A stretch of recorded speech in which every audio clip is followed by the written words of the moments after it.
Endoscopy করবার প্রয়োজন কেন পড়ে কিংবা কোন কোন রোগের ক্ষেত্রে হয়ে থাকে? সাধারণত কোনো রোগীর যদি দেখা যায় পেটে গ্যাস হচ্ছে, পেট ফুলে থাকছে, ফেঁপে থাকছে, অল্প খেলে পেট ভরে যাচ্ছে, পেটে আলসারের সমস্যা দেখা দিচ্ছে কিংবা আলসার সন্দেহ করছি, সেক্ষেত্রে আমরা এন্ডোস্কোপি করে থাকি।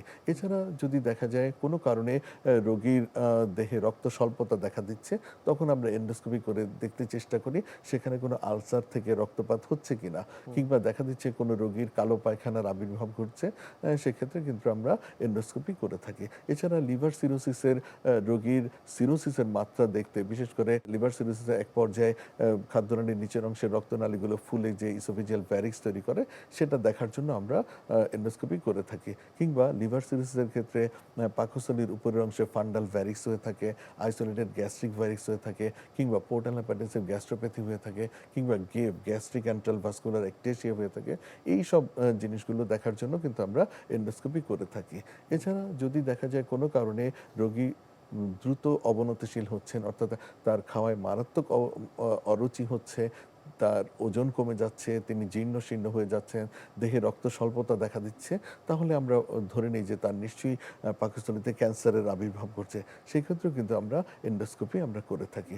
এইসব সামগ্রিক বিষয় থেকে আমরা আসলে এন্ডোস্কোপিগুলি করে থাকি। এন্ডোস্কোপি করার পূর্বে রোগীর ক্ষেত্রে আসলে কোনো পূর্ব প্রস্তুতির প্রয়োজন হয় কিনা? পূর্ব প্রস্তুতি লাগে, সেক্ষেত্রে আমরা বলে থাকি কমপক্ষে ৯ থেকে ১০ ঘন্টা ব্যাপী তাকে খালি পেটে থাকতে বলি। সেক্ষেত্রে সকল প্রকার খাবার থেকে, বিশেষ করে সলিড ফুড থেকে তাকে বিরত থাকতে বলি, এবং বলে থাকি তিনি পানি খেতে পারেন, ডাবের পানি কিংবা ওর স্যালাইন খেতে পারেন, কিন্তু সলিড ফুড তিনি খাবেন না।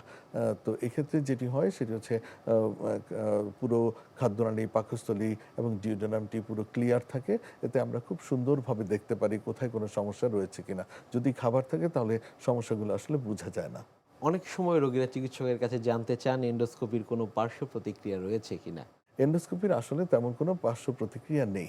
যেমনটি আমি বলছিলাম, একজন দক্ষ অভিজ্ঞ গ্যাস্ট্রো লিভার বিশেষজ্ঞের হাতে এন্ডোস্কোপিতে যেমন ব্যথা বা যন্ত্রণা নেই, তেমনি পার্শ্ব প্রতিক্রিয়াও নেই। তবে আমি বলব যারা অতিরিক্ত বয়োবৃদ্ধ, যাদের কোমরবিড কন্ডিশন রয়েছে, অর্থাৎ হার্ট মারাত্মকভাবে দুর্বল রয়েছে, কিংবা তার আনুষঙ্গিক আরো সমস্যা রয়েছে, বিশেষ করে যার মাইকার্ডিয়াল ইনফাকশন অর্থাৎ যে অ্যাটাক রয়েছে, সেক্ষেত্রে এন্ডোস্কোপি তাৎক্ষণিকভাবে না করানোই যুক্তিযুক্ত। আরেকটি বিষয় কোলোনোস্কোপি, এই বিষয়টি আসলে কি? এটিও এন্ডোস্কোপ যন্ত্রের মতো একটি যন্ত্র, যা দিয়ে আমরা বাতাস দিয়ে ফুলাই, লাইট দিয়ে ছবি দেখি এবং ক্যামেরা দিয়ে ছবি তুলে নিয়ে আসি।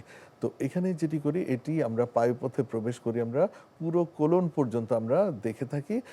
বিশেষ করে পায়ুপথ, মলাশয়, sigmoid colon, descending colon, transverse colon, ascending colon এবং সিকাম, অর্থাৎ কোলনের একদম শেষ অংশটি, এবং সিকাম থেকে সেখানে যে আইলিওসিক্যাল যে ভালভ রয়েছে, আইলিয়ামের প্রায় ১৫ থেকে ২০ সেন্টিমিটার পর্যন্ত আমরা কোলোনোস্কোপ যন্ত্রের মাধ্যমে দেখে আসতে পারি।